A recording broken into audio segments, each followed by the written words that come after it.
Les filles, maquillage.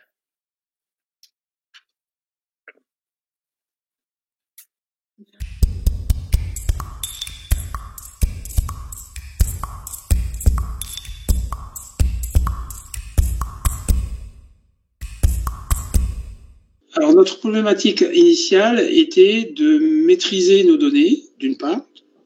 C'était la contrainte principale, la sécurisation de nos données, et donner accès à ces données à l'ensemble de nos collaborateurs via des moyens sécurisés et leur permettre d'accéder à leur poste de travail, leur permettre d'accéder à leurs données, quel que soit leur point de connexion. Initialement, vraiment, on a souhaité avoir un système homogène pour l'ensemble des utilisateurs. On avait quand même la moitié des utilisateurs qui étaient sédentaires au niveau de notre siège. Le cas était réparti un peu pour tous les territoires outre-mer, et il y a quand même l'autre cas qui était nomade. Pourquoi avoir choisi Infidis? Alors Infidis, on va dire qu'il y a une notion historique.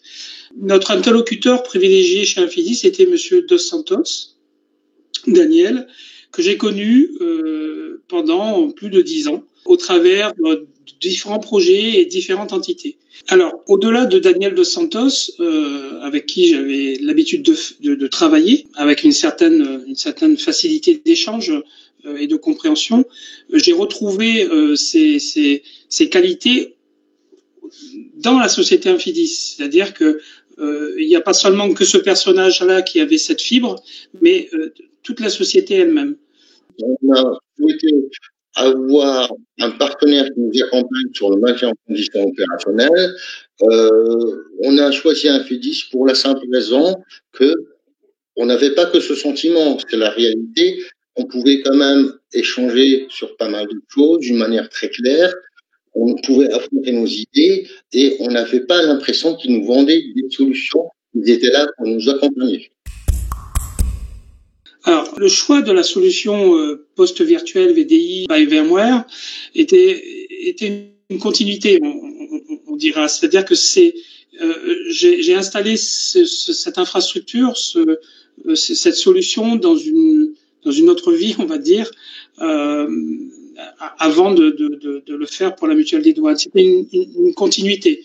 Et de la même façon, au niveau de l'infrastructure elle-même, j'ai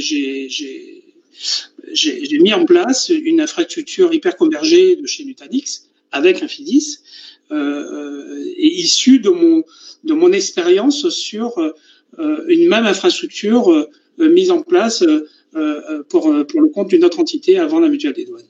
Il faut vraiment avoir un système qui permet d'avoir un accès avec toutes les applications d'une manière très homogène pour l'ensemble des utilisateurs. En fait, la virtualisation, en plus d'apporter un système homogène pour tous les utilisateurs, il y avait quand même une volonté sur la partie exploitation, tout initialement sur la partie exploitation, de pouvoir vraiment agir rapidement sur des machines, même si l'utilisateur il était éloigné.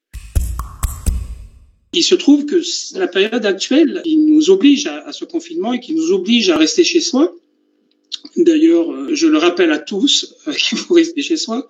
On voit vraiment la pertinence de ce choix. Je me jette pas des fleurs, mais et d'ailleurs, Infidis a été de très bons conseils là-dessus dans cette reconduite de mon expérience passée, et ils ont été d'accord avec moi sur cette mise en place. L'utilisateur n'est pas perdu. Certes, on a ce côté anxiogène de cette période de confinement. Je vois que les collaborateurs sont plutôt rassurés parce que retrouvent leur environnement de travail de façon identique, donc ils sont productifs même en étant dans cette situation de confinement. Et heureusement qu'on a mis en place ce système-là, parce qu'aujourd'hui, on voit un peu ce qui se passe. Ne serait-ce qu'au mois de décembre avec les grèves, la solution, voire même en amont, la solution a permis pour pas mal de collaborateurs chez nous d'être en télétravail. Et quand on voit un peu cette période de confinement maintenant, toute la massif, presque toute la mutuelle, elle est en confinement, et parce qu'il y a une solution qui nous permet de le faire. Comme tout citoyen français, pendant cette période, je souhaite à toutes et à tous bon courage, prenez soin de vous et restez chez vous. C'est une période très délicate, pas évidente pour personne. Je pense que les gestes barrières doivent être respectés si on veut mettre fin à cette situation qui économiquement, je le sais, n'est pas évidente pour bon nombre d'entreprises. Il est toujours aussi rassurant d'être toujours accompagné. Je reviens sur Afidis et au travers de M. Dos Santos sur des questionnements, des évolutions, parce que on continue à faire évoluer et à faire perdurer notre infrastructure. Il faut que tout le monde s'arme de patience, surtout, et que voilà, qu'on garde le moral. Donc, restons chez nous. Soyons courageux, soyons patients, et je pense qu'on s'en sortira.